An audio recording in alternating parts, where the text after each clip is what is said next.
here, the lady which is coming up front right now.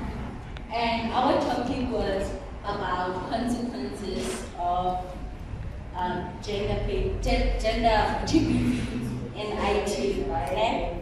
So, but then when we tried to find that we should find information including about information technology, we didn't get any. But we are finding mostly about gender-based violence, consequences of it. So I will start in the beginning and read you the first pointer, which is gender-based violence severely restricts women's abilities to exercise their reproductive rights and with grave consequences for their sexual and reproductive health. So in this first paragraph, it speaks mostly about women. And I'm sorry, we don't want to look biased that we didn't include males, but because most of the time you can't find women in doing information technology, which is IT. You don't, not many women are. Many women are excluded from that program because they think it's more of a intellectual type of sector which needs people with a high intellectual or high IQ. So as the second pointer is, as many as 1 to 4 women experience physical or sexual abuse during pregnancy at work. For instance, in the mines, when a woman gets pregnant, they're subject to a lot to negligence and they ignore you a lot. Consequences of ITGBV. Victims of violence can suffer sexual or reproductive health and reproductive consequences, including forced and unwanted pregnancies. Mostly for women, it is hard to find work. When you have a certain opportunity presented to you, you're either supposed to sleep with the person or bribe the person, more especially sexually, because they feel like they have the sexual power over women. And when a man has sexual power, it means they have a higher dominance on you. Our second pointer is that more stuff like IT or any type of sector, you have mental illness such as depression, anxiety, post-traumatic stress disorder, or you attempt to do suicide because you cannot handle the pressure of being subjected to violence at work or at home or in the society, because most of the time they'll tell you a woman ain't supposed to wear pants. You will be subjected that a woman's place is in the kitchen. You ain't supposed to work a 9 to 5 or a shift that goes the whole night over.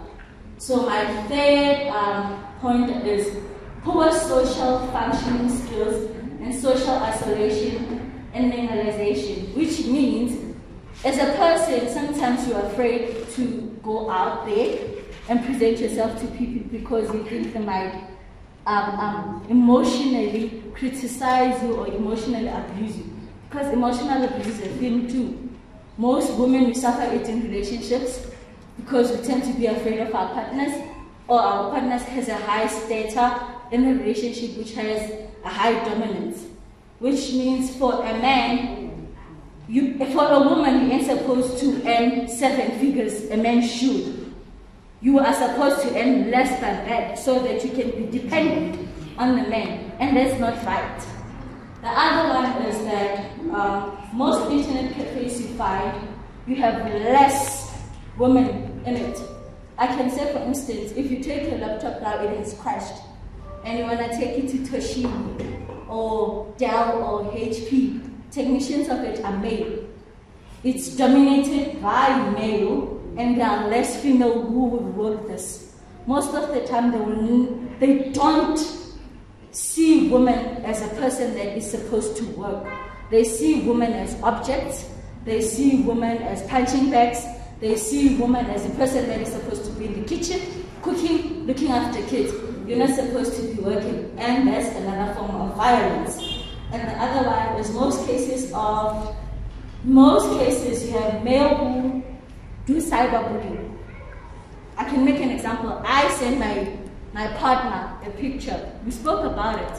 He sent it to his friend, and his friend sent it to his friend, vice versa. So as women, we as women like to bash each other on the socials.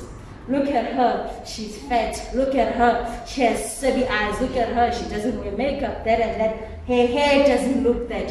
Her face doesn't look that. So it's vice versa. The cyberbullying goes both ways, for male and women. But mostly females do it.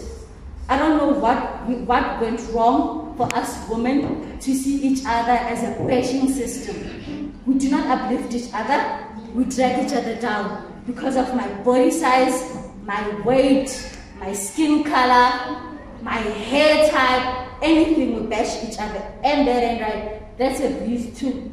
The last slide. And the last slide is a pie chart that speaks about sexual violence deprives male and female of education. In South Africa, we have 33%, which means in most schools you'll find that women are very, they ain't taken seriously. I can put it like that. They take male more. There are opportunities that come that, for instance, the road and safety one, which works on the road, mostly male work that. You see a male being the one holding a shovel or holding that machine, because if you're a woman, they'll tell you ain't right to be bending because there are guys passing by with cars, they might get distracted. So that's why. And in Ethiopia, it's Ethiopia, it is 23%, whereby which mostly they ain't getting qualifications or they ain't getting education because they're sexually violated. As a person whom you are being sexually violated, you deem yourself to be dirty. You deem yourself not to be worthy enough of getting that sort of education. And most of the time, it happens in schools. And we tend to make it a norm for us to keep quiet if we're being violated. Whether sexually, whether physically, financially, spiritually, or anything. We keep it to make it a norm, and it ain't one, and it's not supposed to be a normal thing. If you see any type of violence or gender-based violence, speak up.